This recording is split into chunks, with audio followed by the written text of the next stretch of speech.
Այս շաբաթվա մեջ հրապարակվեց բանակցային process-ի թղթերը։ Մի կողմ դնեմ, որ հեսա դրա մասին եք խոսանք, թե Քիվեստի վերաբերյալ չկա այնտեղ որևէ բան, բայց տարբեր բաներ եղան, քննարկումներ եղան, թե ինչու Նիկոլը հրապարակեց։ Տարբեր կարծիքներ հնչեցին, իմ կարծիքը շատ ավելի պարզ է։ Նիկոլը հրապարակեց այդ փաստաթղթերը, որտեղ վախ ուներ, որ այդ նույն բանը կանի Ռուսաստանի Դաշնությունը։ Ռուսաստանի Դաշնությունը բազմիցս տարբեր պաշտոնյաների մակարդակով ասել եւ ասում է, որ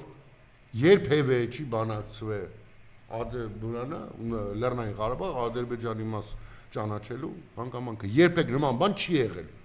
Հակառակը բանակցվել է 5+2 շրջանը եւ Արցախում ինքնորոշման հետ կապված հանրակրվեի անցկացումը։